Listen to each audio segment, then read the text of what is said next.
Hey everyone, and welcome to This Explainer. Today we're going on an absolutely fascinating journey into how modern medical science is escalating the fight against respiratory complications in neuromuscular diseases. You know, for a long time, the prognosis for these conditions was pretty grim. But today, we're going to trace what we call an escalator of care. We'll be looking at how doctors manage these diseases, starting from surprisingly simple everyday lifestyle adjustments and riding that escalator all the way up to literal genetic cures.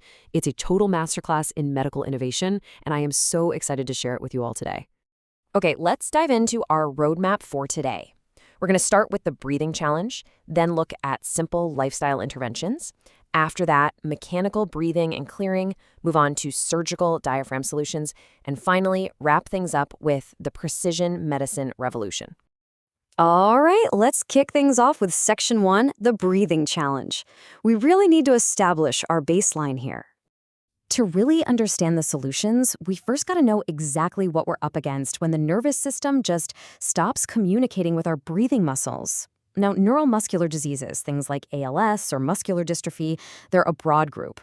The core issue? Well, these disorders can originate anywhere, from the spinal cord straight down to the muscle itself. Think of your respiratory system as a set of mechanical bellows. If the muscles operating those bellows get weak, the whole system just breaks down. And that leads to a severe impairment in breathing in, breathing out, and protecting the airway, which is actually the primary cause of morbidity and mortality for these patients. And this sleep study data brilliantly illustrates the hidden dangers these patients face at night. It captures these scary episodic reductions in chest wall movement that happen during REM sleep. Normally, you see, our bodies undergo a natural muscle paralysis, called atonia, when we're in REM sleep. But for a patient with one of these diseases, that normal everyday paralysis dangerously compounds their already weakened diaphragm, which leads to some really severe breathing compromise while they're just trying to sleep. Moving right along to Section 2. Simple lifestyle interventions, because sometimes the easiest fixes are incredibly effective. You know, when you hear about severe neurological diseases, you probably just assume the treatments are always going to be highly complex and invasive. But the very first step on our escalator of care involves surprisingly effective, completely conservative options. Take a look at this data tracking a patient over 100 months. There's an incredibly clear inverse relationship between the patient's weight and their vital lung capacity. Basically, obesity compounds the diaphragm's dysfunction by increasing its curve and making its mechanical job a lot harder. By simply shedding some pounds, the physical load on the diaphragm is reduced. And, as the data proves, the patient's lung function drastically and steadily improves. It's that simple.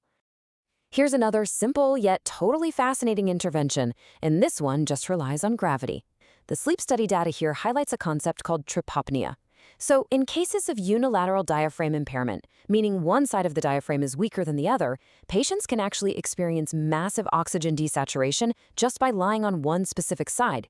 The data shows oxygen levels dropping precipitously when the patient rolls onto their left side, but breathing instantly improves when they shift position. It just proves that sometimes, before we start reaching for complex machines, the absolute best medical treatment starts with a simple, calculated shift in body position to let gravity do some of the work. Okay, stepping up the escalator to Section 3, mechanical breathing and clearing. Let's talk about what happens when the body needs a little external push. So, moving up that escalator, we turn to mechanical interventions. This is for when conservative measures just aren't cutting it anymore, and the diaphragm needs external help. The absolutely crucial point here is understanding the delicate balance between extending a patient's life and preserving their quality of life. Non-invasive positive pressure ventilation, or NIPPV, this is stuff like specialized home ventilators using masks, is a total game changer.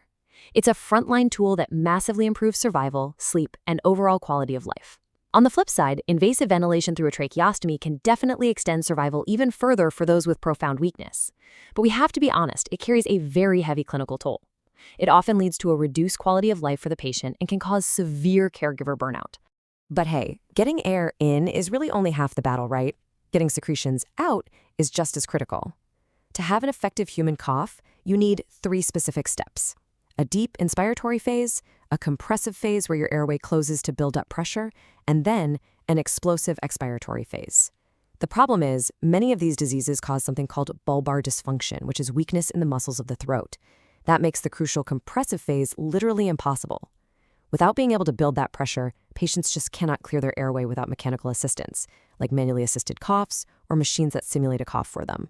And right here is an absolutely amazing science fact about why those mechanical clearing devices work so well. Airway mucus is actually a thixotropic fluid. That's a fancy way of saying it's a non-Newtonian fluid that actually decreases in viscosity. It literally gets thinner when you subject it to shear stress. So what does that mean? It means that when patients wear high-frequency chest wall oscillation vests, the physical vibration is literally changing the physical properties of the mucus inside them. By shaking it at 5 to 20 hertz, the mucus thins out and becomes so much easier to clear from the lungs. Science is wild, right? Now, another major mechanical hurdle in protecting the airway is siluria. That's excessive drooling, and it's particularly prominent and, frankly, distressing in ALS patients. And this isn't just a comfort issue either. It massively increases the risk of aspirating fluid right into the lungs, which causes pneumonia. So managing this saliva is a really critical mechanical step. The tools doctors use are fascinating. They range from basic medications that dry up fluids, though you have to be super careful with those in conditions like myasthenia gravis, all the way to injecting botulinum toxin into the salivary glands. They'll even use targeted radiation therapy just to dry up the secretions. All right, let's step up again to Section 4, Surgical Diaphragm Solutions. We're talking structural fixes now. Now we are ascending to the surgical tier of our care escalator. We're looking at actual, physical, structural modifications to the respiratory system. When a patient has a paralyzed, elevated diaphragm that just isn't recovering, surgeons can jump in and perform a procedure called diaphragmplication. I like to think of this as incredible physical tailoring of the human body. The surgeon literally weaves U-shaped sutures across the weakened diaphragm, pulling them tight to create pleats, exactly like a tailor taking in a loose piece of fabric. This flattens the diaphragm out, restores lost volume to the chest cavity, and gives the rib muscles a much better mechanical advantage to pull air into the lungs. Then we have diaphragm pacing. This involves surgically implanting electrodes to electrically stimulate the phrenic nerve, basically forcing the diaphragm to contract. For a patient with a high spinal cord injury who just wants to avoid being tied to a mechanical ventilator for the rest of their life, this is nothing short of a miracle. But medical science has to be incredibly careful. Logically, you might think, hey, this would help ALS patients breathe longer too. But clinical data actually revealed a shocking reality. Diaphragm pacing surprisingly reduced survival in ALS patients. It really highlights just how incredibly complex neurodegenerative diseases are, and exactly why rigorous clinical trials are so vital. So think about it. We've adjusted sleep posture, we've added mechanical ventilators, we've even surgically altered the diaphragm like a piece of clothing. But all of this begs a huge turning point question. What if we could target the source of the disease itself instead of just constantly managing the downstream symptoms? Which brings us to our final stop, Section 5, the Precision Medicine Revolution. Let's move right into the grand finale of our escalator. In recent years, an entirely new toolkit has emerged that works way upstream in the disease, quite literally changing the genetic and molecular landscape of the patients themselves. We're talking about gene transfer, antisense nucleotides, immunomodulation, enzyme replacement, and small molecules. Let's look at how these mind-blowing therapies are actively changing the fundamental biology of neuromuscular diseases today. Take gene transfer, for instance. For children under 2 born with spinal muscular atrophy, they lack a functional SMN1 gene. Without that gene, their motor neurons just die off, leading to severe respiratory failure. But with breakthrough drugs like Onisum Gene, doctors can now perform a single intravenous infusion. They use a harmless virus to deliver full, completely functional copies of the SMN1 gene directly into the child's cells. Guys, it's a one-time treatment that can completely alter their respiratory destiny, delaying or even entirely preventing the need for a ventilator. It's just phenomenal. Now, if we can't replace the gene entirely, what if we just edit how the body reads it? Well, that is exactly what antisense nucleotides and small molecules do. We have drugs like nusinersen and risdiplam for SMA, and others for Duchenne muscular dystrophy. They are literally modifying RNA splicing in real time. They bind right to the genetic messengers and force them to include or skip specific genetic sequences. This restores the genetic reading frame, allowing the body to finally produce the functional proteins that it otherwise couldn't make, which preserves their motor and respiratory function. Or consider enzyme replacement therapy. In infantile-onset Pompe disease, babies are born missing a single vital enzyme. This leads to a toxic buildup of glycogen that literally destroys the heart and respiratory muscles. Historically, this meant fatal cardiac and respiratory failure by the time they were 2 years old. But today, We simply supply the missing enzyme intravenously. It clears the glycogen out, improves the heart function, and significantly prolongs ventilation-free survival. It's highly targeted, it's brilliant, and most importantly, it saves lives.